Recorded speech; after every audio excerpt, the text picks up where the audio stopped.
What's going on, everyone? Juicebags here, and welcome back to some Dungeon Defenders 2 and another hero spotlight.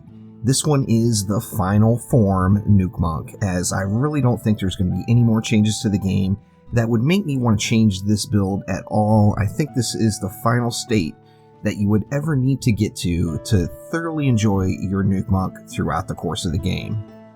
Now, this is going to be an extremely long video, so if you are looking for just the TLDW of mods and shards, you can click that card above or check the link down in the description, and I will upload a complimentary TLDW video to this video itself.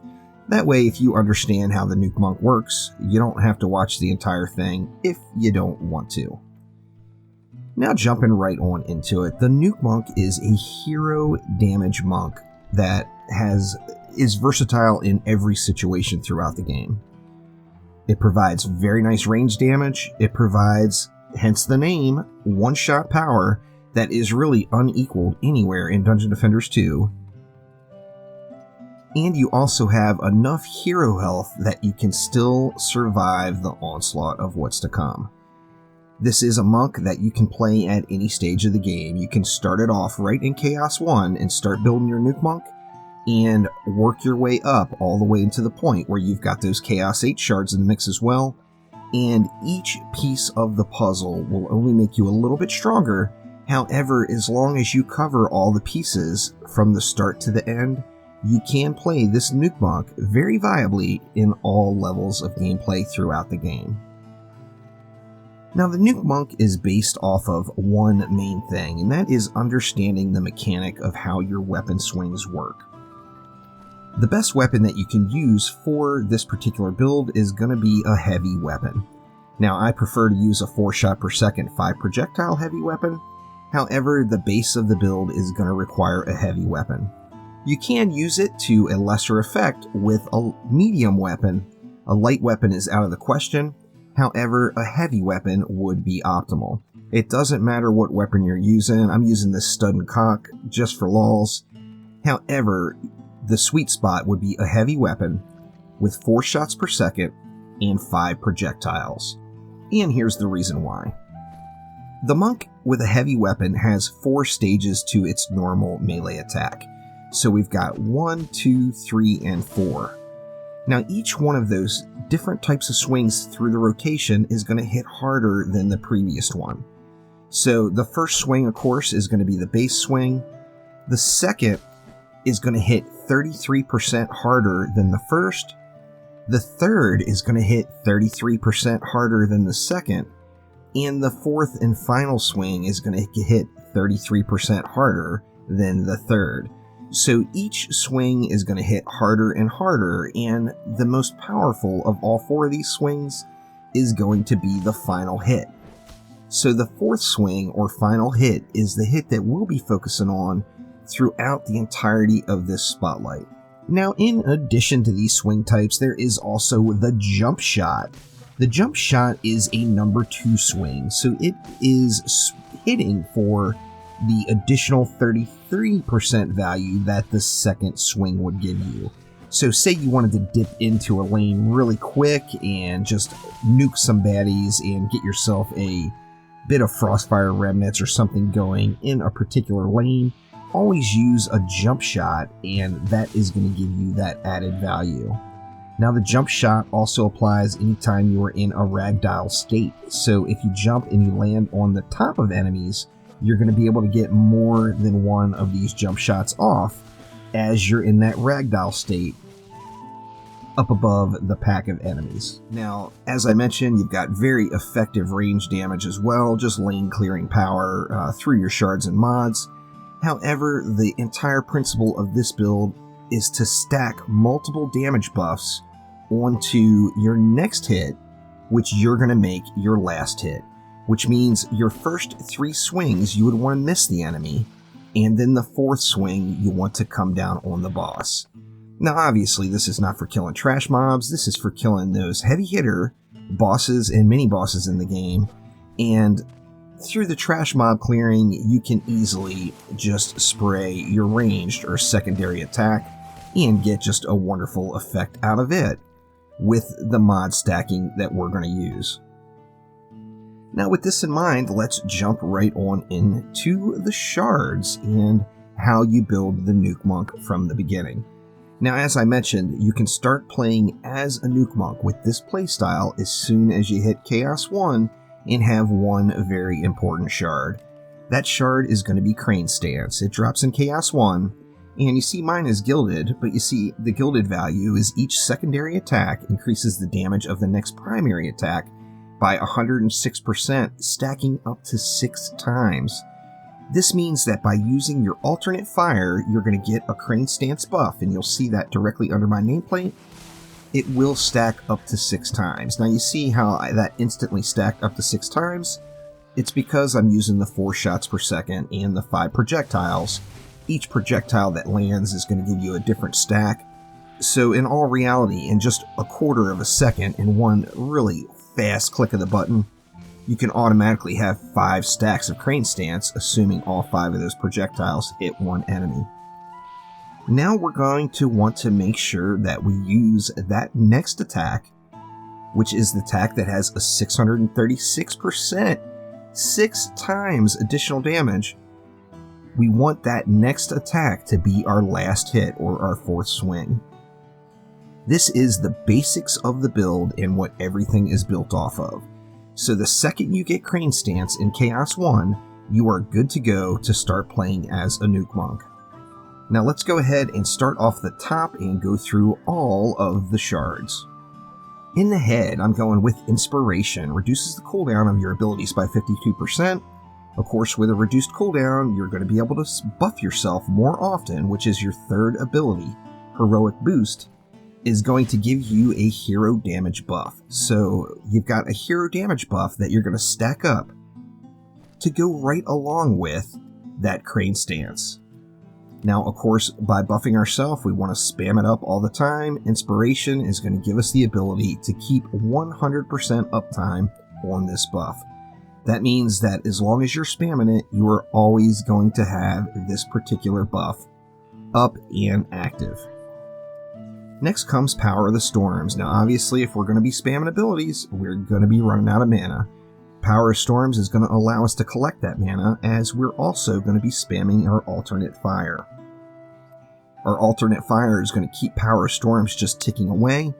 Power of Storms is going to restore 20 mana per second for 3 seconds. However, we are going to keep this up as often as possible. Of course, it has that 10-second cooldown.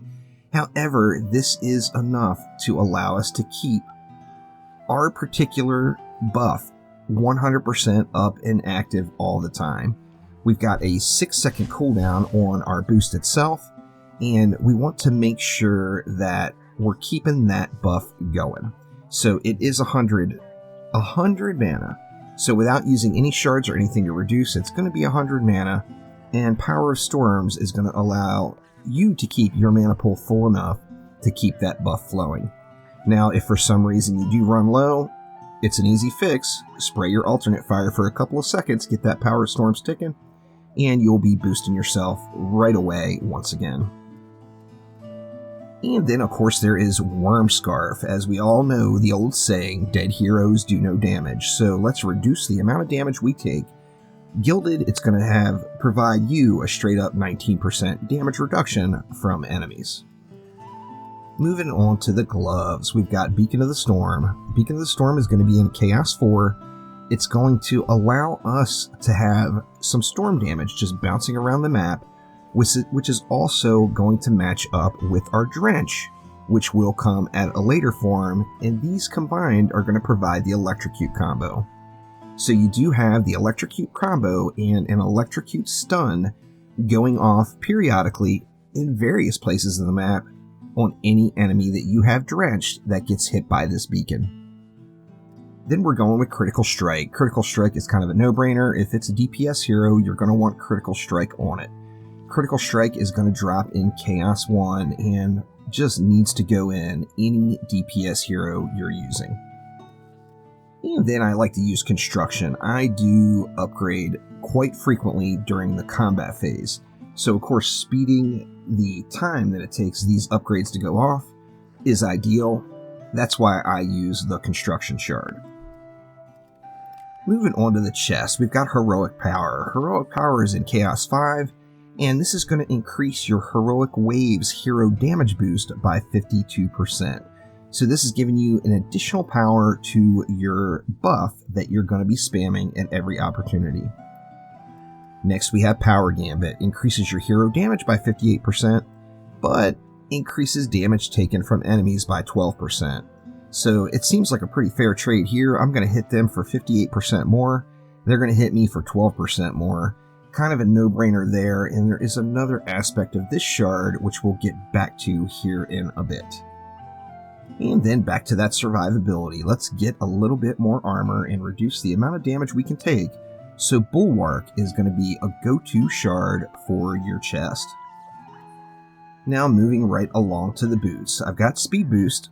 Increases your movement speed by 700, another no-brainer. This should be in every hero you play, even in builders, as it's going to help you get around the map quicker to get the map built. Speed Boost drops in campaign. Never dust one of these, keep them all, because you're going to want lots of them gilded for all your heroes. And then the bread and butter of the build, Crane Stance. Crane Stance is that required shard for the build. It's what gets you started in the build. Luckily, it drops at Chaos 1. For a third boot shard, use anything you want. I've got this regeneration in here, which is a complete waste of a shard slot, as it just restores practically no health and is certainly not worth gilding like I did. However, it's a third mod, or a third shard slot. Throw anything you got in there. It doesn't even matter. Just throw something in. And then moving on to the weapons. We got Burning Strikes. Now, Burning Strikes... Actually, let's go over Burning Strikes last. Let's start off at the bottom here with Drenching Strikes. Drenching Strikes, of course, we're going to want to drench enemies. We're going to have two different forms of crowd control going out throughout our gameplay as a Nuke Monk. They're both going to require Drench, so we want to get as many enemies drenched as possible. Drenching Strikes, when gilded, is going to give you a 38% chance on hit to drench enemies. This includes your alternate fire as well, and this drops in campaign, so it's another one of those shards that you can grab right away. Get it, throw it in there, leave it in there, as Drenching Strikes and Drench is going to be required on the two different forms of crowd control that you're going to use. Next, we've got Sundering Blow. Sundering Blow is a Chaos 8 shard. Primary attacks reduce the enemy's resistances to 20%. It's actually resistant by 20%, not to 20%, increasing damage dealt to them. Now, this is kind of a mini Dragolich buff. It's a Chaos 8 shard. It's only 20%, and although 20% is nice, it's certainly not completely required. However, I'm going with Sundering Blow. Use any other third shard until you get this one. This one is not a big game changer. It's something that's going to give you a little bit more gravy on top once you get all the way through and you're doing Onslaught Floor 35 Plus, where you can get these Chaos 8 shards. However, not required in any way. Slap anything in there and call it good. And then Burning Strikes. Now, we all know about the Drakenlord. The Drakenlord can be a huge pain in the butt. Burning Strikes kind of makes him a no-brainer, but in addition to that, there's quite a few people out there that'll tell you Burning Strikes isn't worth using, and these folks are just not looking at the shard, as it is huge for a hero damage hero. 20% chance on hit to burn target for 212% when gilded of your hero damage stat as magical fire damage each second for 5 seconds. So it's given that full value every second for 5 seconds. Now remember, this is stacking directly off your hero damage.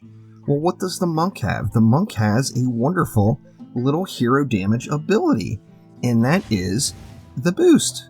By throwing out that heroic wave, you are boosting yourself, which is a raw increase to your hero damage. Now, with this being said, let's take a look at it unboosted. Let's make sure that boost expires. And let's see, unboosted, we'll see, this is ticking. It's critting for over 4 mil. The normal ticks look like 2.6 mil. So you're getting a minimum of 2.6 million free DPS as your gear is upgraded, of course, as it is directly scaling off your hero damage stat. Now let's take another look at it while we're boosted. So if we go ahead and boost and then we ignite, Oh my gosh, did that just crit for 27 million? Yeah, it crit for 27 million. It does a massive amount of damage. It is a huge amount of damage that also procs off of your alternate fire. So this is damage you're going to be able to spam out there from anywhere on the map. As long as you can hit the enemies, you're going to be doing massive damage to the enemies through not just your attack, but through the Burning Strike shard itself. So not only is Burning Strikes a huge quality of life thing for the Drakenlord, it also does pretty darn impressive damage. So get yourself Burning Strikes in there. That one's going to come at Chaos 5. Now remember, all of these things that scale with hero damage, you're not going to be doing that level of damage when you're in Chaos 1 gear. It's scaling off your hero damage stat, so you're going to want your hero damage to go as high as you can. This means we want hero damage on every one of our pieces. So hero damage should be the main stat you use on every single piece out there. Of course, we automatically get hero damage on our weapon. You want to go hero health on your weapon, and that's going to allow you to give you a little bit more of that survivability. Now, of course, the level of hero health that you have, the comfort level is different for every single person. Meaning, by all means, if you're not comfortable with your hero health, or if you don't have enough ascension to put more points into your hero health through your ascension, just put hero health on a piece of gear until you get to that comfort level. Eventually, your ascension will get high enough that you'll be able to max out your hero health and ascension, and then you can pull the hero health off of any pieces that you put in. You do want hero damage on as many pieces as possible, and as you notice, 0 ability power. There's only really one bad benefit that having 0 ability power gives us, and that is our heroic wave no longer heals us for practically anything. It gives our self-heal a almost useless value, and that is really the only downside of using no ability power. Now, with this in mind, I still don't suggest anybody put ability power and try to hybrid out this build, is the more hero damage you take away, you are taking away a compounding value that is going to directly affect you in the long term with your 4th swing or your nuke. Now, taking a look through the mods. The mods we want to use: Damage Buff Chip, Healthy Power Chip, and Quintuple Chip. Now, Quintuple and Heavy are essentially the exactly same chip. It says on there on the description, it increases damage with heavy weapons. This one says increases damage to quintuple projectile weapons. Well, we've got a heavy weapon and a quintuple weapon. Now, we can't stack 2 of these. It doesn't allow you to put heavy and quintuple on the same item. So mix or match, it doesn't matter. As you see, I've got quintuple here, I've got heavy there. I actually got quintuple on everything except the one piece, but it doesn't really matter because quintuple and heavy, it's like Shard A and Shard B. They're the exact same thing that you cannot use together. So use one of each. It doesn't matter. Whatever you got, throw them on there. But you want healthy power, damage buff chip, and then either heavy chip or quintuple chip, depending on what you've got in your inventory. You do want this on every single piece of gear, so make sure you get those 3 on every piece of gear that you use. Now, on the weapon, we've got 1 required shard, but then also a real power combo. The required shard is Focused Power Chip. You do not want to pass up on this shard. When you drop your big nuke, you're going to have 2 abilities on cooldown. You're going to have your boost, and you're going to have your pet. So with 2 abilities on cooldown, it is increasing our weapon damage by 120%. Now remember, all of this stuff all adds together. So this has given us 120% of the already massively adjusted value from the crane stance and from our boost. So we're getting heroic wave boost, we're getting a crane stance boost, and we're going to be doubling, more than doubling all of that with focused power. So focused power is without a doubt the required mod on the build. Now, in addition to focused power, I do suggest Frostfire Remnants and Grave Infection.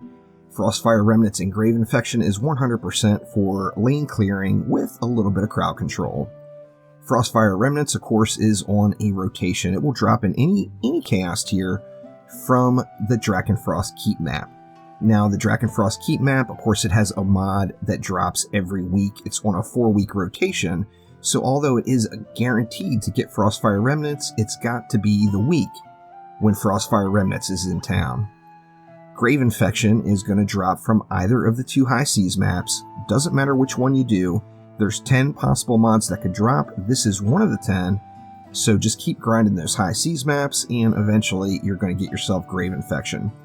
Now, Grave Infection and Frostfire Remnants work so wonderfully together, and they provide a massive amount of lane clearing power.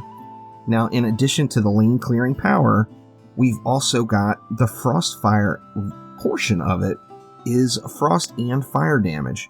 Now, of course, frost damage, when combined with Drench, provides the freeze combo. Now, of course, we are using Drenching Strikes. So, Drenching Strikes and Frostfire Remnants means you are going to be freezing up baddies like crazy just with the combination of these 2 mods and shards. Now, Grave Infection, of course, is just, once again, more gravy on top. Grave Infection will proc Frostfire Remnants. Frostfire Remnants will proc Grave Infection. And these 2 mods just work hand in hand together like you would not believe. Now let's take a look at the effectiveness of the build. Now, as I mentioned, this is all about spamming your right click and keeping your cooldowns up. So when we're just spamming our regular old alternate fire, we're going to be at, what, about 10 million DPS it looks like? 11 million DPS on that one. Now remember, we got a buff that we can keep up 100% of the time, so why on earth will we not use it? Let's go ahead and get our buff up, and this is going to raise that number up into that, what, there was a 70 mil? Let's see, let's keep this buff going here.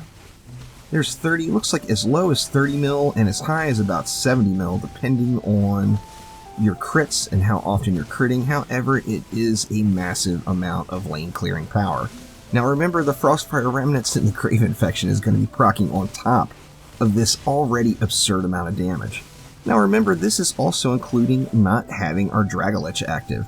So I do suggest that the first pack, or the first grouping of any wave, you use Dragolich on, as Dragolich has a 60-second cooldown, and you just gave yourself another stack of focused power that lasts for a full minute that you really aren't going to be using Dragolich until the boss comes anyway. This is going to take you up to that 80 to 100 million DPS range just with your alternate fire. Crazy, crazy damage. It just wrecks it out. Now, moving on forward, of course, we're going to want to spam that alternate fire as often as we can because we're adding stacks of Crane Stance, and Crane Stance is what really makes the build. Crane Stance is what allows us to get that 4th hit in such a powerful manner, and Crane Stance will just stack up naturally once you get in the habit of just using your alternate fire regularly. So with Crane Stance popped, let's wait for Dragolich to come back up, and we're going to check out the 1-hit power from the 4th swing. So we're going to boost ourselves, and non-crit 922 million damage. And you all saw that was a white number. Yeah, so that was non-crit 922 million just from our nuke. Now, of course, let's go ahead and stack it up because we want to see the big number. We want to get the crits in there. I'm going to go ahead and let Dragolich tick down here, and then we'll check him out at full value. And Dragolich is just about there. You see we've got our 6 stacks of Crane Stance already. By the way, that Crane Stance doesn't fall off, so shy of zoning to a different map or dying, once you get that 6 stacks, you can hold on to it for as long as you want, so no big deal there.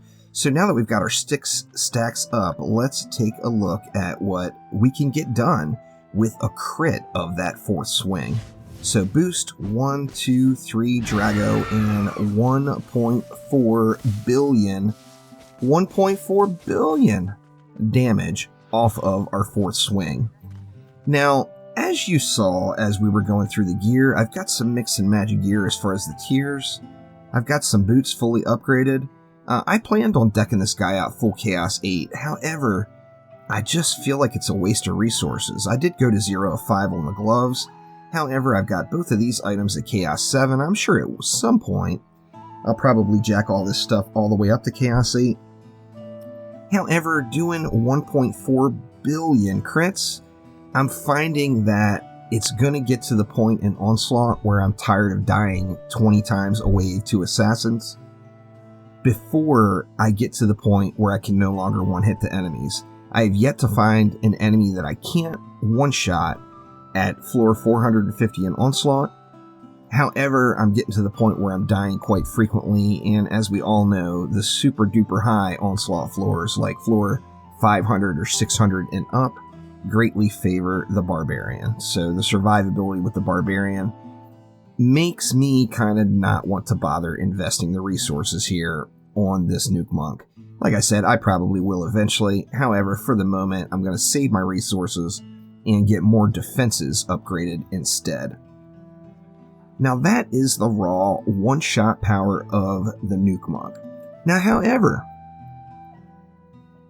there's another way to play the Nuke Monk, and this is one that a lot of folks don't use, and it is super, super fun to play and very, very easy to put together. However, it doesn't have viability up past, say, floor 200. So playing from like floor 0 to 200, there's a super fun way to play the Nuke Monk that doesn't require timing your fourth swing and perfecting that, as it can be difficult. However, you will get used to it, and that is the Pet Nuke. Now, this was the very first Nuke Monk build. The very first Nuke Monk build that came to DD2 was a Pet Nuke. And basically, what we're doing is we're looking at these pets with the high hero damage one-shot value. So there's lots of different pet types out there. This ability, Snowball, fires a snowball dealing 2,750% water hero damage to one enemy, which means it's doing 27.5 times your hero damage stat. This will roll on any pet that has water damage. So if you look up top under pet stats, this one has water damage, so I'm able to get Snowball on it. Any of these hero damage abilities will work on a pet. Another really popular one, and probably my favorite one to be honest, is Gateau Fireworks. This one fires a trio of fireworks, dealing 915% magical hero damage. What you'll find with these is it's basically this one and this one will basically do about the same amount of damage. However, the Gateau Fireworks is firing 3 projectiles. The Snowball, for example, is 1 big projectile. Now, one of the problems with these abilities is they do travel very, very slow, but they're, as I mentioned, they're super fun to use and can pack a massive punch. Now, first off, let's take a look at the Snowball ability. The Snowball ability with my hero damage is hitting for just under 35 million. Not too shabby, not bad at all for a pet. I'm not complaining about that. However, remember, we do have our Heroic Wave and our Self Boost. Now, the shot that our Snowball is taking is being modified from our total hero damage after everything else is in the mix. So just by boosting ourselves, we're going to get 1 stack of focus power from our weapon, and then we're going to get the hero boost itself, and this, as you'll see, is going to jack that Snowball damage through the roof.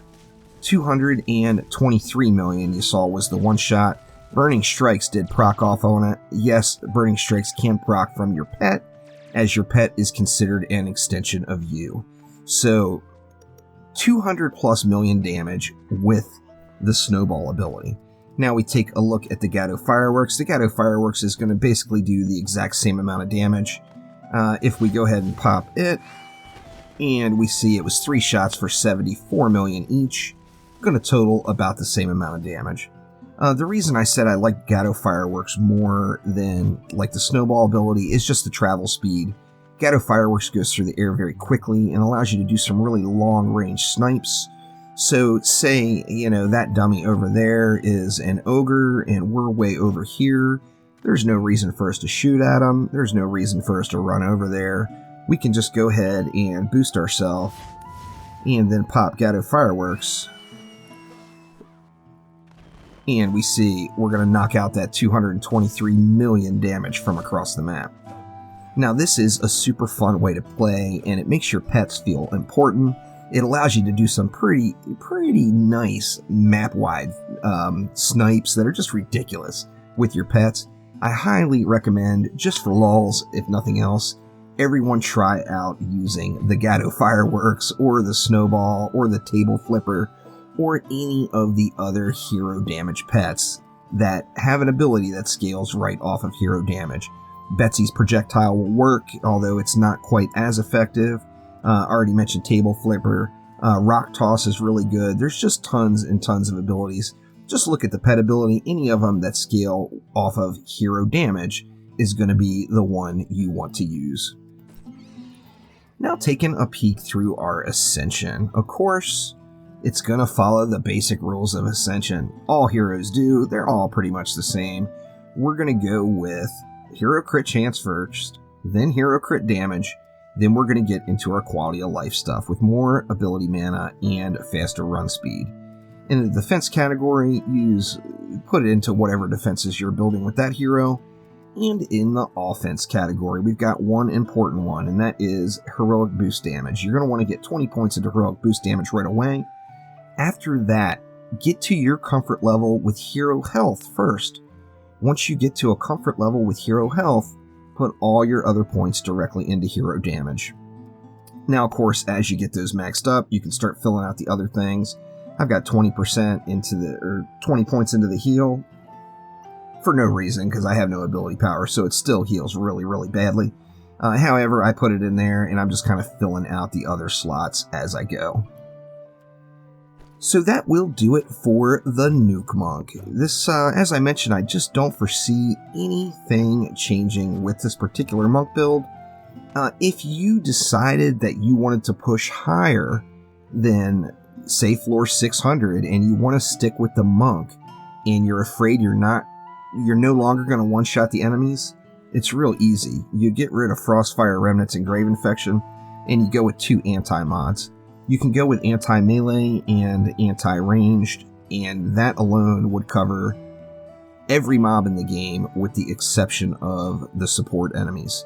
So practically all the mobs, that would get you all the way up, theoretically, to floor 999, and you'd still be able to knock out well over 2 billion.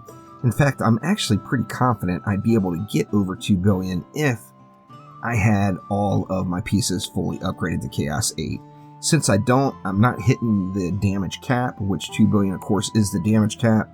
However, the sky is the limit with the Nuke Monk, and it's a hero that you can start playing as soon as you get that Crane Stance mod in Chaos 1, or Crane Stance Shard, pardon me.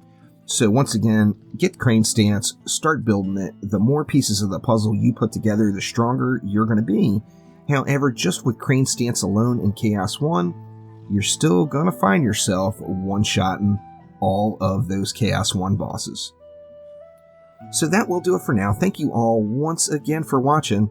Don't forget to click that like button. Please subscribe to the channel, and I will be back soon with more Dungeon Defenders 2.